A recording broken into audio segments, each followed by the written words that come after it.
Kim Gidley, thank you for taking the time. We're talking about an unfortunate series of events. You lose 4-3, split decision, so to speak, against UNLV. Tough match at the Mountain West Championships. Tell me your take on how your team played. Well, we wanted to play them again. It's tough to play a good team, and we had, for just player welfare, moved a player out the week prior, and bumped our 6 up to 5 and 7 to 6, and just really felt we had a great opportunity there. We felt we had a great opportunity in the doubles. Number 1 doubles wins. We're up 3-1 at 2, and really feel like, hey, we've got this, and didn't convert on the doubles point, so that was a lost opportunity. The players really stepped it up. Vivian Glosman again wins in straight sets at 1, Alex Koo, can't say enough about her. How cool is it to finish your last college match with a win and against a really worthy opponent?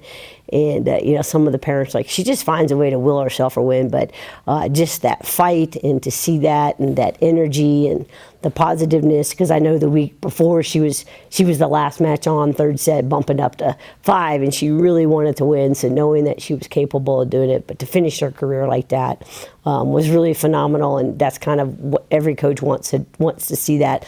And it's very, very rare you get to win your last college match. But then you take Vivian Glosman, who's our 5th-year senior. She finished on a 32-match win streak at number 1 singles and doubles. It just phenomenal. And so proud of her. She went 19-0 in Mountain West Conference play in the regular season and tournament. And she got all conference. They awarded that at the tournament, singles and doubles. So glad to see her at least get some recognition there. In team tennis, there's so much emotion. And when it comes down to one match, like it did, number 2 singles for you guys, there's so much emotion. You're right there. You're willing your teammate on, and then all of a sudden, it's 1 point and it's over. Just tell me what you talked to your team about when you realized, okay, I guess the season's done.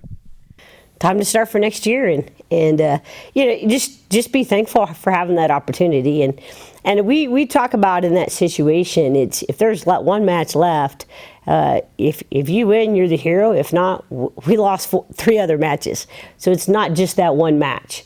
And I think when you recognize it, of course, for us, we had been in that situation. That was our 4th time this season, 3rd set, last match. We had 3 different people, so really hoping that we would be able to convert this time. Just not able to do that. But again, we had other opportunities. We had opportunities in the doubles point.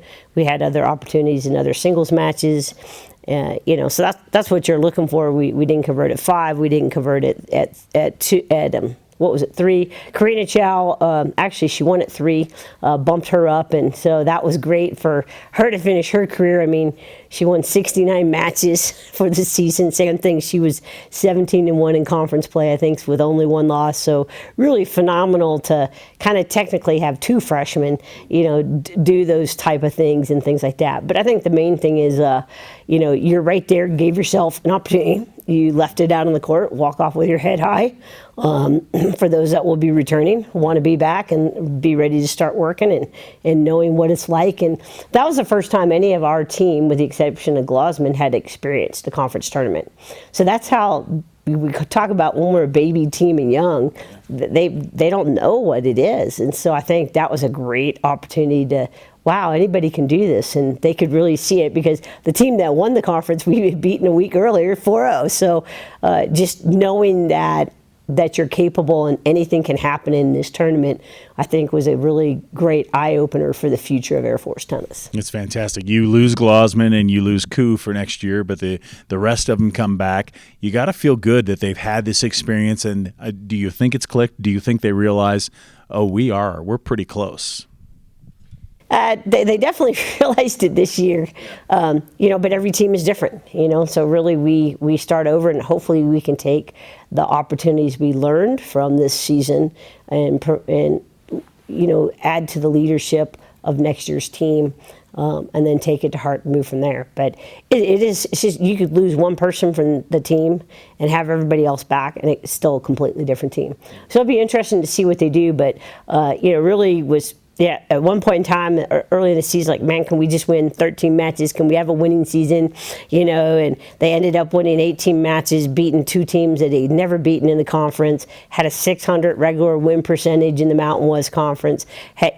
All these many firsts, which they need to be. But I'm like, wow, they could have won 22 matches easily and been, tied for the record of all-time wins. But, now it's easy to look at that. But they made it happen. And I think all along they just never quite knew how good they were. And if we had everybody show up on the same day, we had 4 4-0 shutouts in the conference. And one of them was to the conference championship. So it doesn't matter if it's at home or whatever, that's tough to do.